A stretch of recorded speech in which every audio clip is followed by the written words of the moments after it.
ચાલો એ 24મા લેક્ચરનો 3.9મો ઉદાહરણ. કારણ કે પહેલામાં ફોકસમાં થોડો પ્રોબ્લેમ થઈ ગયેલો વચ્ચે કટ કરીને પાછો બીજો વિડીયો બનાવ્યો છે. જો અંદર ઉદાહરણ 3.9. ઉદાહરણના મોટાભાગના બધા દાખલા પતી ગયા આપણા. રકમ કંઈક આવી છે બેટા.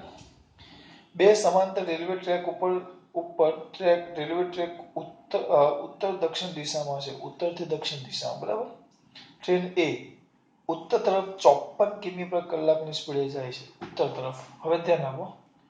ટ્રેન એ ઉત્તર તરફ. હવે પહેલા આપણે એક કામ કરીએ. ધારો કે એક વસ્તુ ધારવું પડશે, કારણ કે દિશા એક ટ્રેન જો ક્યાં આપી છે, ટ્રેન એ જાય છે 54 કિમી પર કલાકની ઝડપે ઉત્તર દિશામાં. ટ્રેન બી જાય છે દક્ષિણ દિશામાં 90 કિમી પર કલાકની ઝડપે ગતિ કરે છે. તો એ સાપેક્ષે બી નો વેગ, બી નો સાપેક્ષે જમીનનો વેગ, અને ટ્રેન એ છત પર તેની વિરુદ્ધ દિશા. એ પછી મોટું છે, પછી જોઈએ. એટલે કોની સાપેક્ષે? અહીંયા ધ્યાન. ધારો કે આપણે એક દિશા નક્કી કરી, કારણ કે એક ઉત્તરમાં જાય છે, દક્ષિણમાં જાય છે. તો ધારો કે દક્ષિણથી ઉત્તર તરફની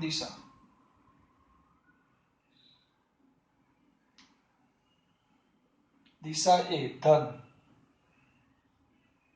એક્સ અક્ષ તરફ છે, અને ઉત્તરથી દક્ષિણ તરફ જાઓ છો એ ધન એક્સ અક્ષ છે. એટલે આમ ધન એક્સ અક્ષ, આમ ધન એક્સ અક્ષ, આ ધન એક્સ અક્ષ.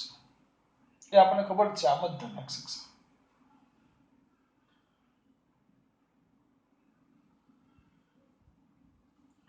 હવે બે ટ્રેન છે, એક આમ જાય છે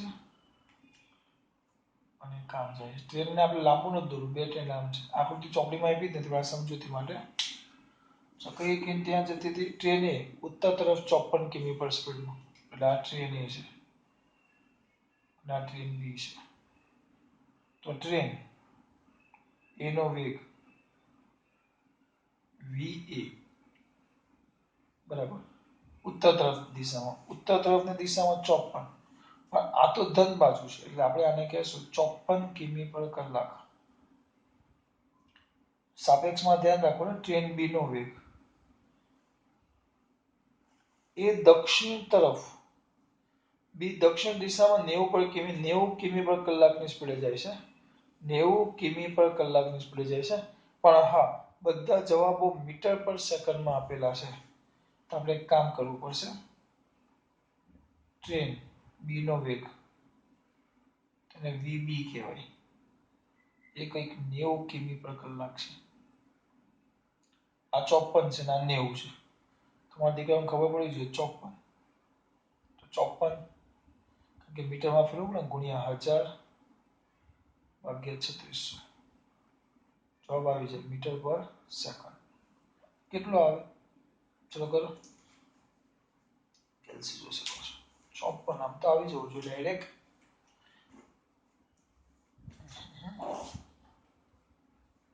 54 ભાગ્યા ગુણ્યા 1000. 54 ગુણ્યા 1000 ભાગ્યા કેટલા આવશે તમારો જવાબ? 15. એટલે આનો વેગ આવ્યો 15 મીટર પર સેકન્ડ. તો વીબી બરાબર 90 કિમી પર કલાક.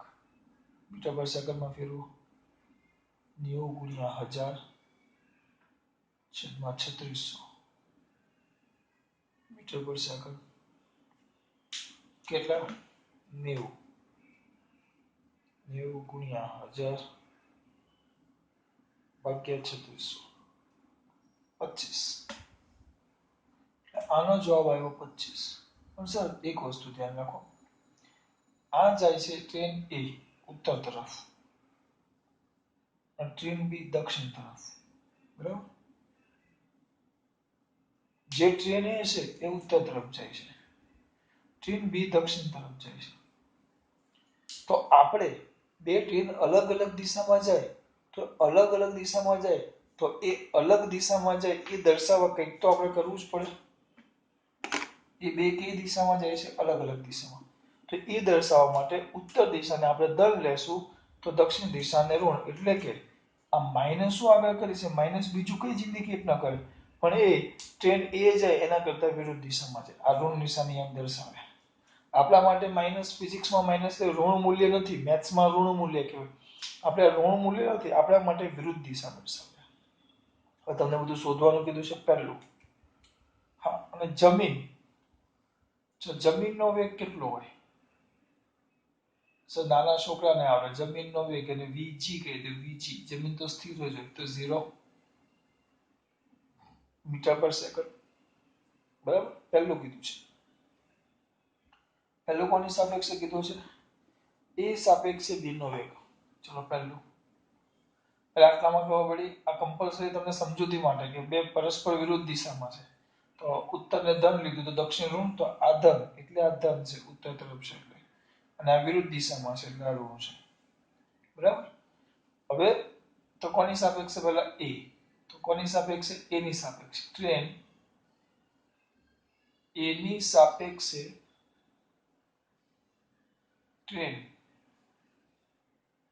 બી નો વેગ. હવે યાદ હોવું જોઈએ, એની સાપેક્ષે બી નો વેગ. એની સાપેક્ષે બી નો વેગ. તો VBA is equal to VB minus VA. ચલો VB કેટલા છે બેટા? આયેલા -25 માઇનસ 15 માઇનસ. આ કેમ માઇનસ કર્યું? આ તો પ્લસ છે, વચ્ચે માઇનસ, એના જગ્યાએ 15, તો -40 મીટર પર સેકન્ડ VBA. તો માઇનસ નો મતલબ ખબર પડી? કોની સાપેક્ષે કીધું? જો અહીંયા તેના કોની સાપેક્ષે કીધું છે? આને સમજવાનું છે, આને ખાલી દાખલો ગણી નથી નાખવાનો. આ એ કેટલી સ્પીડે જાય છે? 15. આ બી કેટલી સ્પીડે જાય છે? આ એ કેટલી સ્પીડે જાય છે? 15 ની સ્પીડે. બી કેટલી સ્પીડે આવે છે? 25 ની સ્પીડે. એ 15 ની સ્પીડે, બી 25 ની સ્પીડે. તો આમ બે જાય તો કોની સાપેક્ષે? એ ની સાપેક્ષે બી નો વેગ. ઝૂમ કરતા જાય તો 2:40 લાગે. એ ની સાપેક્ષે બી નો વેગ. તો આમ જ્યારે આમ જાય, આમ બે આમ ઓવરટેક કરે ત્યારે એ ને શું લાગે? એ ને પૂછવાનું, ભાઈ તને એમ કહ્યું ને એ ની સાપેક્ષે, તો એનો વેગ કેટલો લઈ લેવો પડે? એ સ્થિર છે એવું ધારી લેવાનું. બરાબર. પ્રતિકાર ટ્રેન એ છે, આમ જાય શુક કરતી. એને પૂછવામાં આવે કે બી ટ્રેન ક્યાં જાય? તો તમે શું કહેશો? બી ટ્રેન આમ પાછળ ગઈ. કેટલી સ્પીડે પાછળ ગઈ? એમાં બેઠેલો વ્યક્તિ બી ને જોશે.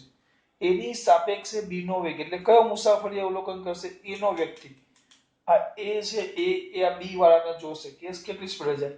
એ વાળાને પૂછી, આમાં બેઠેલા મુસાફરને પૂછે કે ભાઈ બી ક્યાં ગઈ? તમે કહો શું કરતી છે? પાછળ ચલી ગઈ. આને પૂછો ઝૂમ, કારણ કે આ 15 અને આ 25, સોરી આ કેટલું છે? એ 15 અને આ 25 બી. ઝૂમ કરતું જાય વિરુદ્ધ દિશામાં એટલે સરવાળો. એ તમને કીધું બે નો સરવાળો 25 ને 15 કેટલો થયો? 25 ને 15 40 થઈ ગયો. પણ આ સ્થિર છે. આમાં બેઠેલો વ્યક્તિ જો તેમ શું કહેશે કે બી ક્યાં જાય છે? સર બી આમ દક્ષિણ તરફ જાય છે. દક્ષિણ તરફ જાય એટલે દક્ષિણ માટે આમ રહેશે. અને એમ કેવું ને એ જ વસ્તુ આમાં કેવું, જો આ જ વસ્તુ વધારાનું છે. કોની સાપેક્ષે? ટ્રેન બી ની સાપેક્ષે ટ્રેન એ નો વેગ. અને વી એ બી કહેવાય, તો VA માઇનસ VB. તો VA માઇનસ VB, તો VA કેટલા છે? બોલો VA. VA માઇનસ VB તો VA બોલો. VA છે 15 માઇનસ -25, તો જવાબ 40 જ આવે. તો વસ્તુ એ છે. કોની સાપેક્ષે કીધું બેટા આપણે? કોની સાપેક્ષે કીધું? બોલો. બી આયરો. તો બી ની સાપેક્ષે ટ્રેન એટલે આમ જાય બે, આમ જ્યારે જાય બી ની સાપેક્ષે એનો વેગ. આ બે ઓવરટેક કરે ત્યારે આ જોશે તો આને આ જોવે છે બી ની સાપેક્ષે એટલે બી ચેક કરશે. કોને? એ ને. બી ચેક કરે કોને? એ ને. તો બી જોવે ભાઈ એ ક્યાં જાય છે? આમ કેટલી સ્પીડે? 40. અને એની સાપેક્ષે બી આમ જાય છે. આમ તો કઈ દિશા થઈ ગઈ?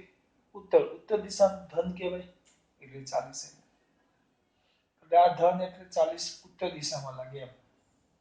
હું બોલું છું કઈ ખબર પડે છે?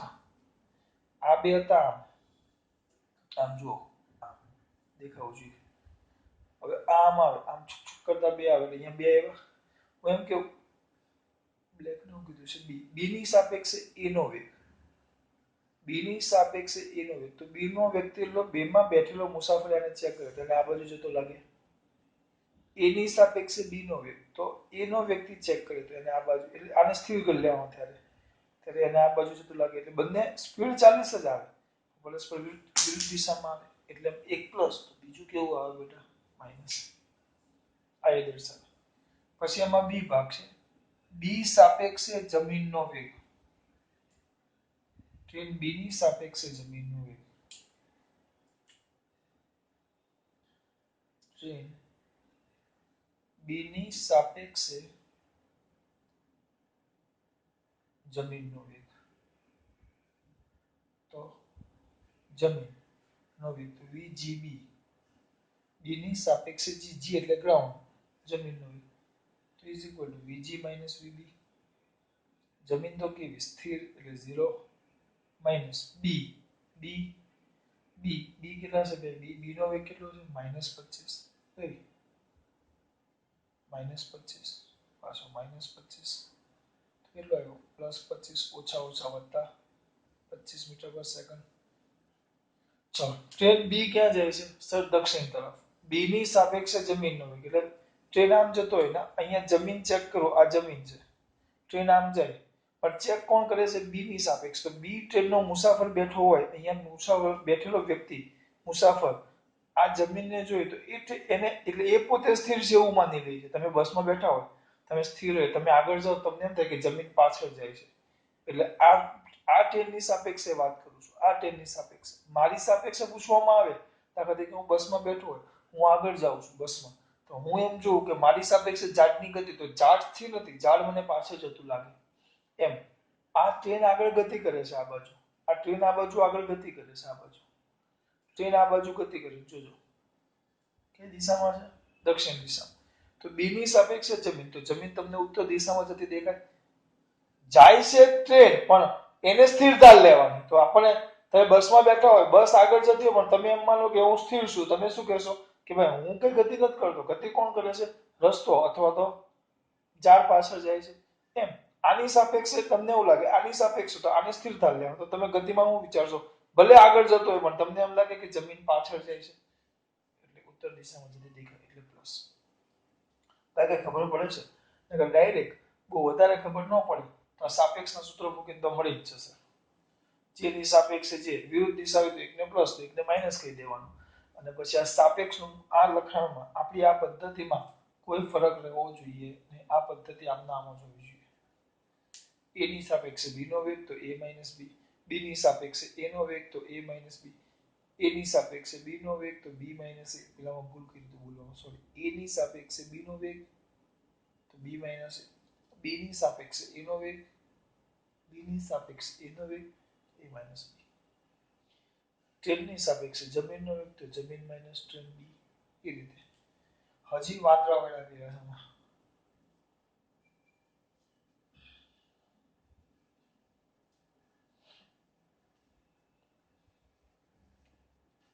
હવે ટ્રેન એ ની છત ઉપર ટ્રેન એ આવ્યો આ જમીન છે ટ્રેન એ લાલ છે પાછી આ ટ્રેન એ ની છત ઉપર એક વાંદરો છે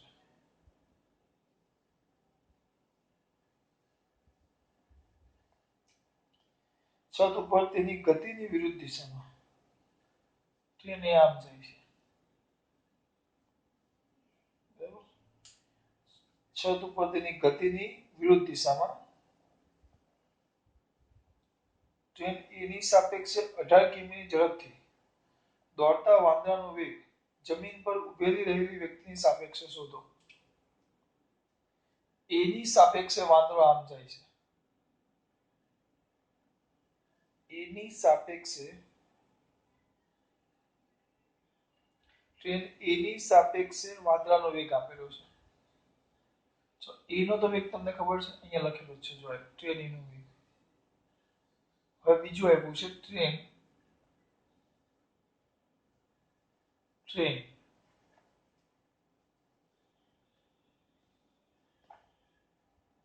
એની સાપેક્ષે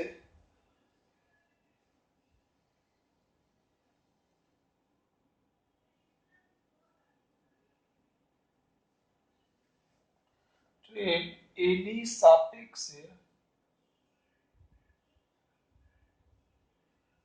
વાંદરાનો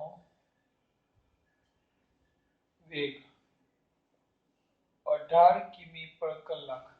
હા, પણ ટ્રેન એની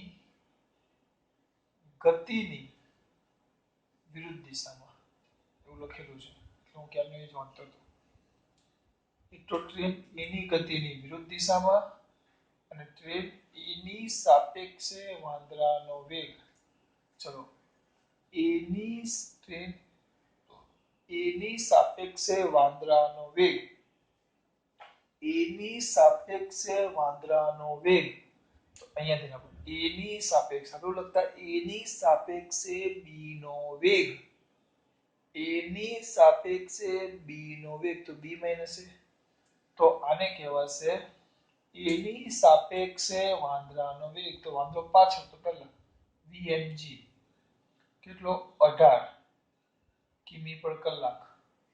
તો 18 તો 18 ગુણ્યા 1000 ભાગ્યા 3600 એકમ મીટર પર સેકન્ડ. તો આવડે 18 દુ 36 એ રીતે કરશો. હું ડાયરેક્ટ કેલ્ક્યુલેટર મારી પાસે છે એટલે 18 ગુણ્યા 1000 ભાગ્યા 3600 5 એટલે એ ફાઈની ઝડપ આવશે 5 મીટર પર સેકન્ડ. ચલો પહેલા એ લખી નાખ્યું. આવું કર્યું મેં જી નહીં કોની સાપેક્ષે એની સાપેક્ષે વાંદરાનો વેગ. વાંદરો એટલે મંકી, એની સાપેક્ષે એટલે એની સાપેક્ષે વાંદરાનો વેગ. બરાબર. પણ શું કીધું છે? ટ્રેન એની ગતિની વિરુદ્ધ દિશામાં. ચલો ટ્રેન એની ગતિ ઉત્તર દિશામાં છે, તો એની વિરુદ્ધ દિશામાં એટલે આ બાજુ વાંદરો જાય છે એમ થાય. ટ્રેન એની ગતિની વિરુદ્ધ દિશા એટલે વિરુદ્ધ દિશામાં એટલે આ બાજુ થયો, આ બાજુ સાપેક્ષ વેગ આપ્યો છે એટલે આ બાજુ થાય બેટા. આ બાજુ આવે એટલે માઈનસ. કેમ માઈનસ બેટા? કારણ કે એ તો મેં તમને સમજાવ્યું, આ બાજુ ધન તો આ બાજુ ઋણ આવે. તો તમારે શું શોધવાનું છે બેટા? વાંદરાનો વેગ જમીન પર ઉભેલી વ્યક્તિને કેટલો જણાય એટલે જમીનની સાપેક્ષે ટૂંકમાં વાંદરાનો વેગ શોધવાનો છે. તો ચલો કેવું મને શું આવે વિધાન? ટ્રેન એની સાપેક્ષે વાંદરાનો વેગ. ટ્રેન એની સાપેક્ષે વાંદરાનો વેગ. એની સાપેક્ષે વાંદરાનો વેગ તો vma એની સાપેક્ષે વાંદરાનો વેગ બરાબર વાંદરાનો વેગ માઈનસ ટ્રેન એ નો વેગ. આવું આવે ને? એની સાપેક્ષે બી નો વેગ તો બી માઈનસ એ. ટ્રેનની સાપેક્ષે વાંદરાનો વેગ તો વાંદરો માઈનસ એ. આ આપણને આપેલું છે. જો કેટલું આપ્યું છે? આ ma કેટલું આપ્યું છે? -5 બરાબર vm તમારે શોધવાનું છે. માઈનસ va va એ ક્યાં ગયા? 15 અને આ બાજુ લાવો -5 -15 માઇનસ એટલે +15 ઇઝ ઇક્વલ ટુ vm. કેટલા આવ્યા? +10 vm. વાંદરાનો વેગ આવ્યો 10 મીટર પર સેકન્ડ આવી ગયો. એકમ લખવું પડશે ને?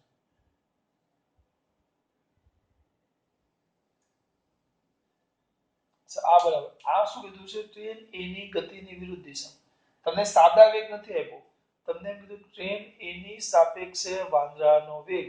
એની સાપેક્ષે વાંદરાનો વેગ તો એની સાપેક્ષે વાંદરો ma એ આપ્યો છે 18. 18 ને ફેરવું 5. આ માઈનસ કેમ લખ્યું? કારણ કે આગળ વિધાન લખેલું ટ્રેન એની ગતિની વિરુદ્ધ દિશામાં. ટ્રેન એની ગતિની વિરુદ્ધ દિશામાં. તો ટ્રેન એ આમ જાય છે. ટ્રેન એ કઈ દિશામાં જાય છે? ઉત્તર દિશામાં. તો વાંદરો, ધીસ ઇઝ ધ વાંદરો, નોટ માણસ, વાંદરો જે વિરુદ્ધ દિશામાં જાય એટલે કે દક્ષિણ દિશામાં. પછી આપણે સૂત્ર એ જ વાપરું ટ્રેન એ ની સાપેક્ષે વાંદરાનો વેગ તો એ ની સાપેક્ષે વાંદરાનો વેગ તો વાંદરો માઇનસ ટ્રેન ટ્રેન એ તો આ આપ્યો છે -1 જે આપણે શોધ્યું એટલે આપેલો પણ આપણે મીટર પર સેકન્ડમાં શોધ્યું પછી vm શોધવાનો છે આ 15 આ બાજુ છે એટલે પ્લસ પ્લસ આવ્યો એનો મતલબ ક્યાં છે વાંદરો કઈ દિશામાં પ્લસ આવ્યો ને 10 મીટર પર સેકન્ડ એટલે ઉત્તર દિશામાં આ વેગ આવ્યો જવાબ આવી ગયો છે ચલો ખાસ વાત આ સાપેક્ષમાં બહુ અઘરું નથી બહુ ઈઝી છે કઈ લેવાનું નહીં સાપેક્ષ વેગ ખાલી આ પેટર્ન જ પકડવાની a ની સાપેક્ષે b નો વેગ તો v b a b minus a b ની સાપેક્ષે a નો વેગ તો a નો વેગ તો ab તો a માઈનસ b થઈ ગયું ટ્રેનની a ની સાપેક્ષે વાંદરાનો વેગ વાંદર એટલે મંકી તો m a તો m માઈનસ a એ જ વસ્તુ ચલો ખાસ વાત